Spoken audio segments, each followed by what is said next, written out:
Kaya itong sasabihin sa harap ng taong bayan, sa harap ninyong lahat, at sa harap ni Bongbong. Bonget, magtatatlong taon na tayong hindi nagkakausap. 3 taon ko nang sinusubukan muli na ako'y pakinggan. Siguro ngayon ay makakarating ng buo ang gusto kong sabihin. Walang mababawasan, hindi madadagdagan. Bongbong, nag-aalala sa'yo si Manang. Tuwing nakikita kita sa TV, gusto kitang puntahan. Napakalaki ng pinagbago mo. Itsura, pagsasalita, takbo ng pag-isip. Minsan, napapatanong ako sa sarili ko, ikaw pa ba yan? Si Bongbong ba talaga yung nakikita ko? Pero ako, aling ko, ako pa rin ito. Ako pa rin ang ate mo na tumayong ama't ina sa inyo sa ibang bansa. Ang kasama no sa sumubok na sanglain lahat ng sakit para sa iyo.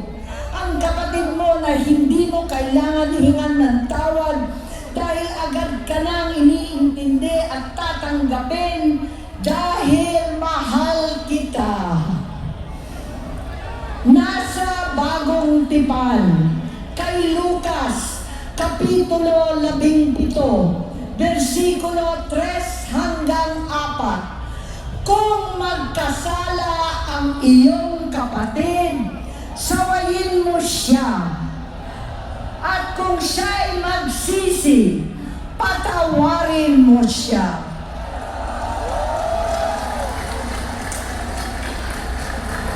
Tama na, ading ko. Tapusin mo na ang paghihirap mo at ng bayan. Gaya noong umalis tayo sa palasyo, kaya ko pa rin hawakan ang iyong kamay. Huwag kang matakot. Malaki na ang dulot sa iyo ng droga. Sinisisi ko ang sarili ko dahil hindi ako nakinig sa mga sumbong. Hindi ako nakialam. Hindi ako maniwala. Pero hindi pa huli ang lahat. Tama na, ading ko. Magpahinga na tayo. Umuwi na tayo. Magpagamot, magpagaling at nangangako ako. Hindi ako malilingat, hindi ako magkukulang. Lahat ng kasama mo ngayon, hindi natin kasama sa pinakamadilim na bahagi ng buhay natin. Kasama mo sila ngayon dahil nasa taas ka pa. Ako at ang ating mga tunay na kapatid dito sa Luneta ang kasama mo kahit magdilim ulit ang lahat. Talikuran mo ang iniisip at ibinubulong nilang ambisyon. Unahin na natin ang kalusugan mo dahil sa adiksyon na bigyan mo ng malubhang karamdaman ang buong bansang Pilipino. Matatanda na tayo, sakitan na si Mami, alagaan na lang natin ang isa't isa. Kaliwat kanan man ang panghuhusga sa akin, malinaw sa aking puso na dapat mauna ang Diyos, ang bayan, pamilya at sarili. Hanggang sa mga oras na ito, Bonget, gusto kong malaman mo na hindi kita sinusukuan. Hindi ko kakayanin kung mapapahamak ka. Kaya hinihingi ko na tayo'y umuwi na. Mahina alang sa iyong kalusugan. Kaya kung mabigo at mawala sa iyo ang posisyon, pero hindi ko kayang mawala ka sa amin. Ayusin mo ang sarili mo. Magpagamot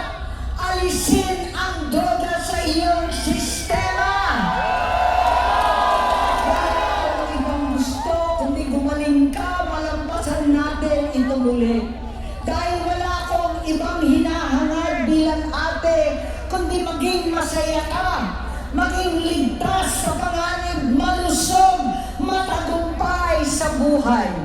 Itama ang mali, labanan ang adiksyon, at ako hindi kailanman aalis sa iyong tabi. Susuporta at hindi titigil manalangin kasama ninyo dito sa Luneta at sa buong mundo. Dahil iyon naman ang tungkulin at ibig sabihin ng salitang kapatid, kapatid, mabuhay kayong magkakapatid. Maraming salamat po, Senator Amy Marcos. Hello mga kababayan!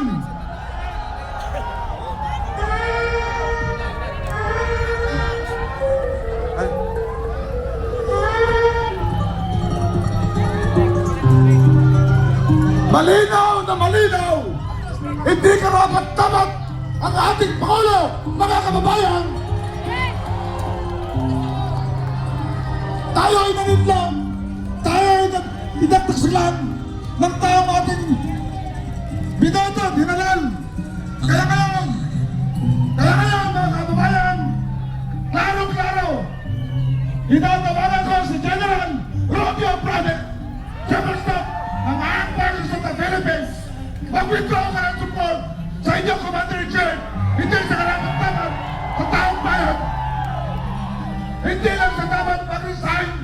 Tabihin mo tayo mga taong bayan. Tayo, you are fired, Mr. President, Mr. Marcos, you are fired. You can resign. Muli, sa ating mga kapulisan, sa ating mga kasundaluhan, ang ating civil staff, ang inyong Commander-in-Chief, ay hindi lamang magtatakaw. Ito ay isang bagat, ito ay isang tratadit. Kaya dapat siya ay ating tanggalin, malisin at ikulong. Mga kababayan, Mga kasama, ito lang po, atras po tayo. Hindi pa ho tapos ang pangyayari ngayon. Una ho sa lahat, pasalamatan natin si Senator Amy Marcos sa kanyang mga kalapit na pananalita. Nananawagan po kami sa lahat ng ating mga kababayan na malapit dito, na pumunta, makiisa, makibahagi sa ating pakipaglaban. At yung binanggit ni General Bokis, ang ating pong mga opisyales sa Armed Forces of the Philippines, ang ating pong mga opisyales sa kapulisan, ang ating pong simbahan katoliko, ang ating mga kababayan, wala na po tayong kulay, dilaw, pink, pula, berde, magkakaisa po tayo, laban to ng sambayanang Pilipino. Attorney Harold Respiso.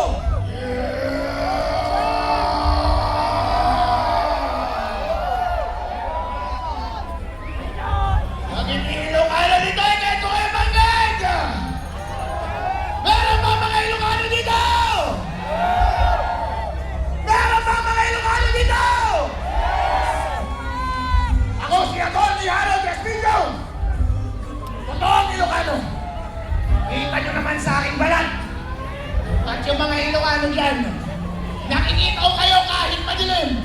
Umiti nga kayo! Ngayon! Ang sabi nila, meron daw solid dark! Ako na mismo ang nagsasabi sa inyo, ang solid dark, narito na sa EDSA!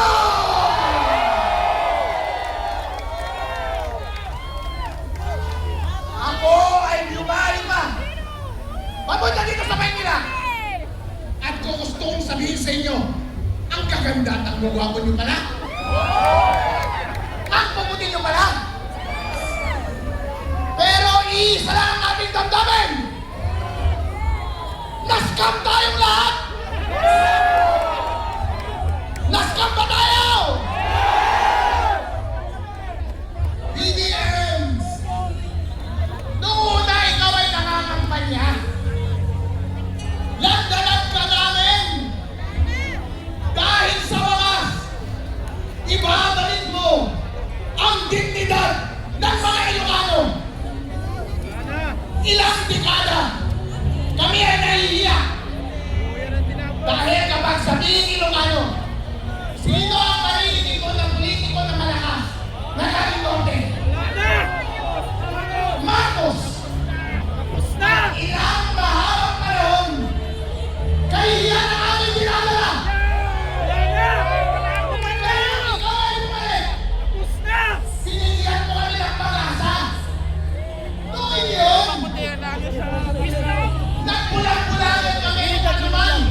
ni Bongbong Marcos.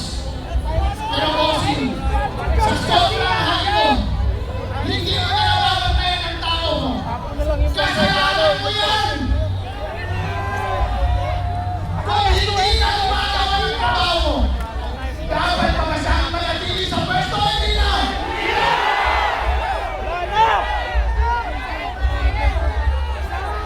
Sa lahat ng mga Pilipinong maintindihan, lahat ng mga pinakamatatapang ay narito na. Kahit na sinong Pilipino na nakikita na binabangi na sila ng kanilang liderato, ng kanilang presidente, hindi na sila nilarespeto.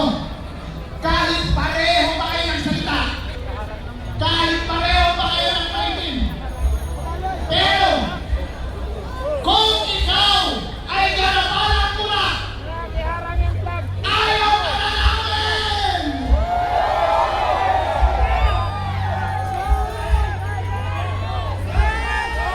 Marcos resign! Marcos resign! Marcos resign! Marcos resign! Marcos resign! Marcos resign! Mga kababayan, pumasok ang hirap natin! Ano ang panawagan ni Amy Marcos?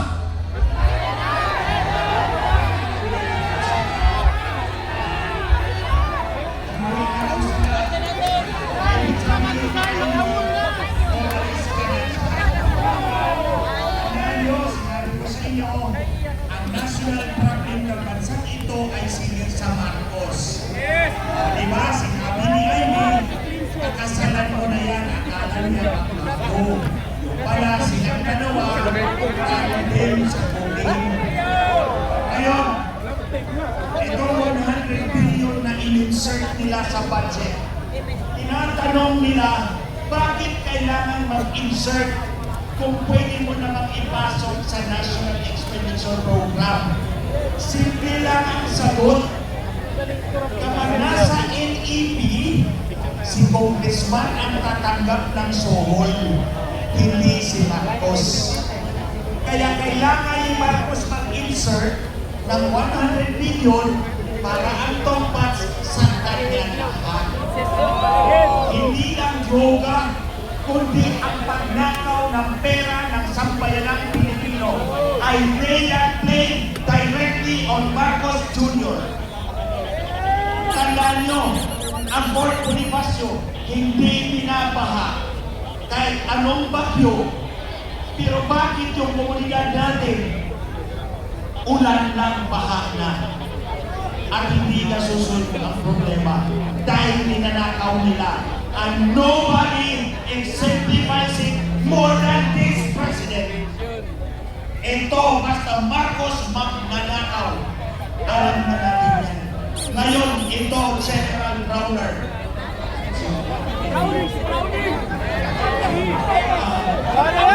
Chief PNP. O, kayo. O, Nartales, General Nartales. Alam nyo na, nag-drug addict yung Pangulo. Susunod pa ba kayo sa kanya? Kami, hindi kami susunod. Kailangan kami. Dahil we are a dignified people. Kahit pa naghihirap kami, nalulunod kami sa baka, alam namin lumaban at ayaw kami ang bangat ng Pangulo. Marcos resign! Marcos resign! Marcos resign! Marcos resign! Marcos resign! Marcos resign!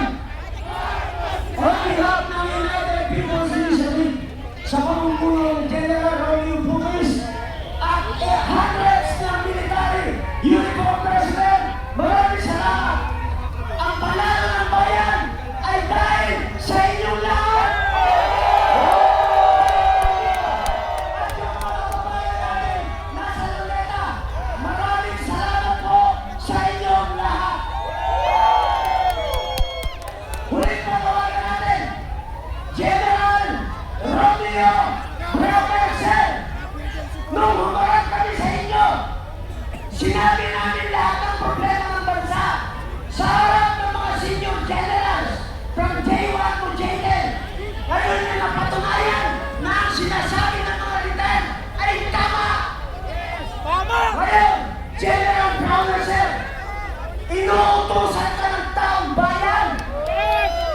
PNP, General Martales, inutos sa taong bayan.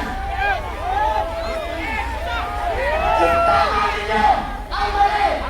Huliin ninyo ang nagkasalanan. Pamain ang lahat ng nagdaan. President Marcos, you are fired. President Marcos, you are fired. Romualdez, you are fired. Huli panawagan, magkaroon pa kayo ng inyong mga kaibigan. Celebration natin ngayon hanggang bukas. Magsisunod tayo ng kandila. Magpapasalamat tayo at magdarasal tayo. Pasalamat sa ating dakilang lumikha.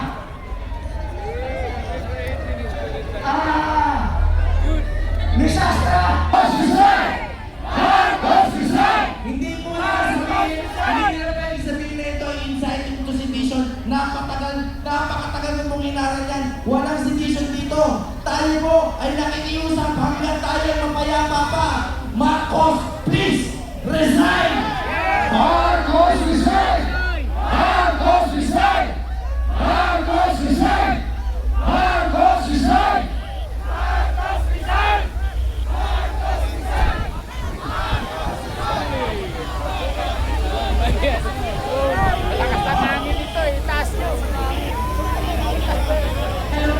Yung mga walang kandila, paki-on ang inyong mga cellphone, flashlight.